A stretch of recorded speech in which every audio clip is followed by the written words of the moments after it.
Gimana teman-teman? Sudahkah Anda membayar hutang pastrek Anda di bank? Atau hutang Anda di finance? Kalau belum, buruan bayar ya. Kita tuntaskan beban hidup kita sebelum lebaran tiba. Biar plong semuanya, ya toh? Oke lah, sekarang akan saya hibur Anda dengan menyimak update hidup terbaru edisi 25 April. Seseru apakah update-nya? Yuk kita cekidotkan. Hahaha. Segmen pertama, jeritan hati VTuber.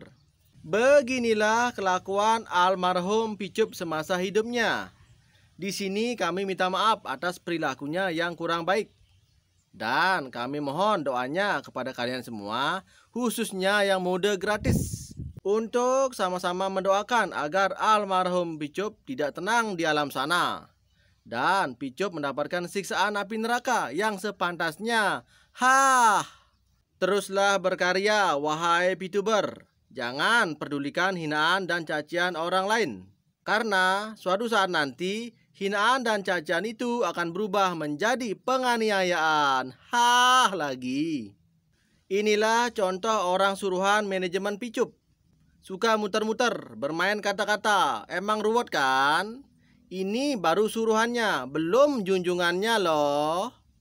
Nggak usah ngetik panjang-panjang, wahai pecundang. Sekarang katakan siapa yang berjuang dan siapa yang bisa on-kan Picup. Penglihatanmu picak apa? Nggak melihat banyak orang ditipu karena Picup. Uang member emang nggak masuk ke perusahaan. Emang iya? Lah, wong perusahaan jadi member ikut maling di exchange counter, masih aja nggak nyadar. Picup rugi besar, gundulmu picak. Leader mana yang rugi besar? Katakan siapa orang manajemen yang rugi besar? Jawab dulu pertanyaan saya, siapa yang mau on-kan Picup? Jawab dulu pertanyaan saya, manajemen Picup siapa aja namanya? Chatmu adalah sampah. Kalau kamu menjawab pertanyaan yang saya ajukan, maka takkan terhapus.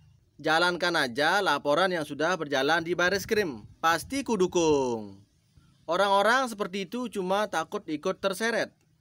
Karena member di bawahnya pasti banyak tuh yang siap geruduk rumahnya. Di mana orang-orang Picup dijadikan tersangka baru. Manusia antek-antek penipu macam kamu, apa yang ditakutkan? Justru saya mengajakmu ketemuan di Bareskrim. Wahai keset penipu. Jawab pertanyaan di atas dulu, lalu lanjutkan ketikan sampahmu. Oknum NU-nya hajar dulu, baru kepolisian bakal hajar habis itu manajemen dan top-top leadernya. Lanjut sisanya antek-antek Picup, kita kerjain sampai mencret. Jawab saja apa yang kutanyakan, jangan muter-muter kayak junjunganmu yang mulutnya penuh kebohongan. Nggak bakal berani jawab, kuncinya oknum NU, kabur tuh dia. Username-nya bagus banget, tetapi sayangnya berkomplot sama penipu-penipu Picup. Ikut-ikutan jadi penipu deh dia. Terlalu. Seorang pemain ponzi kan biasa gitu, berkedok agama tetapi dipakai tipu-tipu. Oknum NU siapa namanya? Apakah Pak Eman? Apa dia bisa on-kan entub? Suruh komen di sini yang namanya Pak Eman. Kalau memang dia berada di jalan yang benar tentang Picup. Nah itu dia langkah cerdas. Dia itu si top leader kena dulu. Baru kemudian sisanya kerjain yang bagian antek-anteknya. Ketar-ketir mereka kalau satu itu di take down duluan. Kan backingnya hilang. Dia sedang dalam masalah di PBNU karena masalah Picup. Saya maunya diskusi sama Pak Kiai Eman. Baru itu namanya lawan bicara yang setara. Bukan dengan backdong yang SDM-nya rendah. Wow, berita bagus itu. Dengan begitu artinya NU sudah memberikan perhatian terhadap kasus Picup ini. Kebetulan tim saya yang menghadap ke Ketua Umum PBNU agar memanggil oknum tersebut atas keterlibatannya di Picup. Oknum di sini maksudnya Pak Eman ya. Karena nama besar NU akan ikut tercoreng gara-gara aplikasi sampah sarang penipu kayak Picup. Sekarang kita simak perbedaan antara leader Picup dan member. Leader Picup memanaskan mobil mewah supaya tidak soak. Sedangkan member Picup memanaskan sayur kemarin supaya tidak basi. Berikutnya, leader picup memompa ban yang kempes karena lama tidak dipakai. Sedangkan member picup memompa semangat yang kempes karena lama tidak dapat downline. Hihihihihi. Mau berapa banyak lagi kebiadaban investasi bodong, membodohi, dan menghancurkan masyarakat? Kemarin-kemarin ada yang bertanya apa perbedaan MLM asli dan Ponzi berkedok MLM. Terus gimana cara bedainnya? Ada trik yang mudah, yaitu lihat cara promo dia. Kalau dia hanya selalu promo keuntungan, cepat kaya, bisnis dan tidak fokus ke produk, ya itu bisa dikatakan pasti Ponzi. MLM asli pasti fokus ke produk. Lihatlah sales Tupperware, apa ada embel-embel anti riba? Bisa jadi jutawan dan lain-lain, enggak kan? Mereka hanya fokus produk. Orang datang ke dia cari barang, bukan cari kaya. Produknya digunakan bukan hanya oleh member, tetapi juga oleh pembeli non-member. Cara mudah menghindar dari skema Ponzi dan sudah saya praktekkan bertahun-tahun.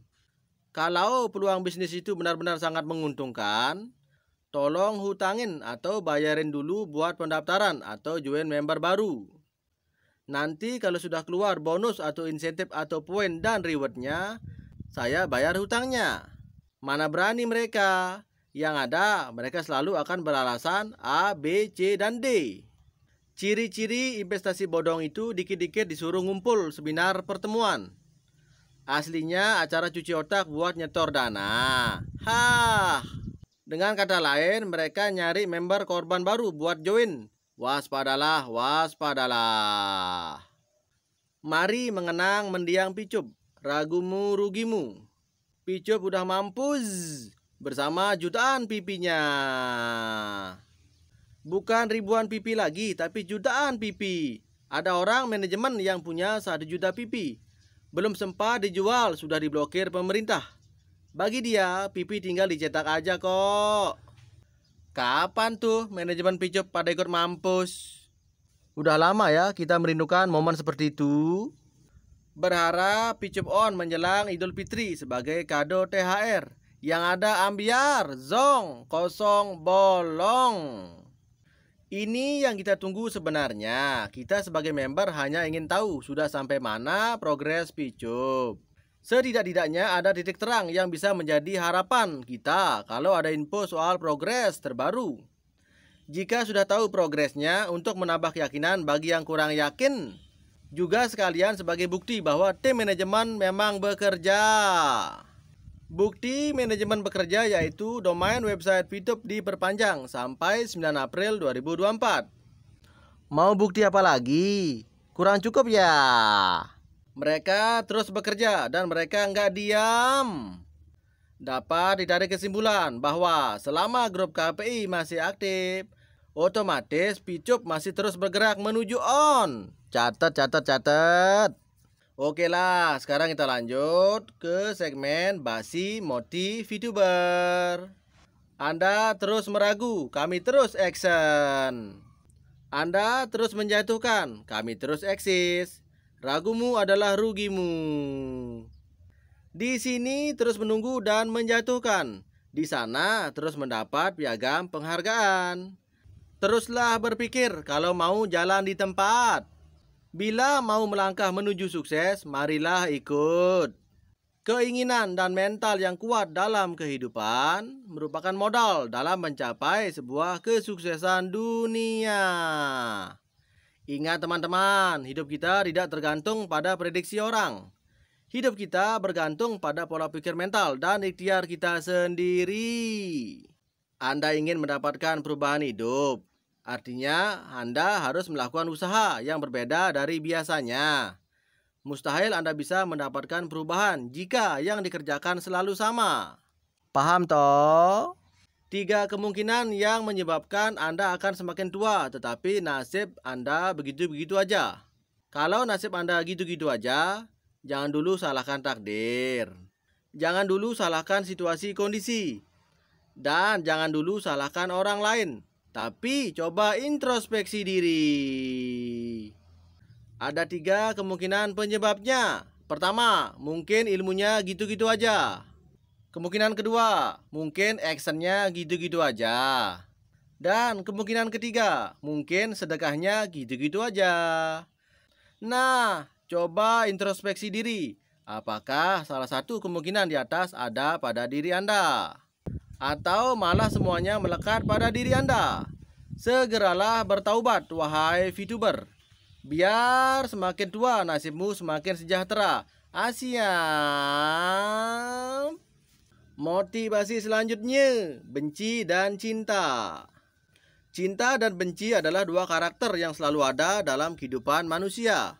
Dan terkadang sangat tipis untuk membedakannya, walau bertolak belakang. Cinta dan benci itu tipis batasannya. Di saat cinta bergelora, maka semua akan menutup rasa benci. Semua akan menjadi cinta.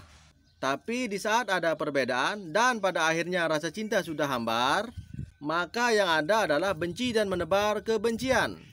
Seolah-olah lupa dengan apa yang telah dahulu terbungkus, yaitu rasa rindu dan cinta.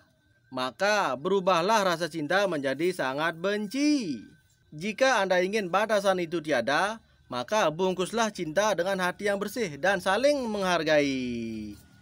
Jangan sampai bungkusan cinta itu rusak oleh adanya suatu perbedaan. Bukankah kita disatukan bukan atas persamaan? Memang saling berbeda, tetapi saling mengisi, itulah yang benar. Bukan saling mencari kekurangan. Jadikan cinta terbungkus rapi, jangan sampai rusak oleh rasa jadi benci. Tapi saat cinta karena Tuhan dan ibadah, maka cinta tersebut tanpa batas. Yang ada adalah nilai keikhlasan, ketulusan, dan tanpa pamrih. Karena semua mengikuti aturan Tuhan. Oke lah, sekian rangkuman video yang bisa saya laporkan pada edisi kali ini. Semoga bermanfaat dan memotivasi. Terima kasih sudah stay. See you.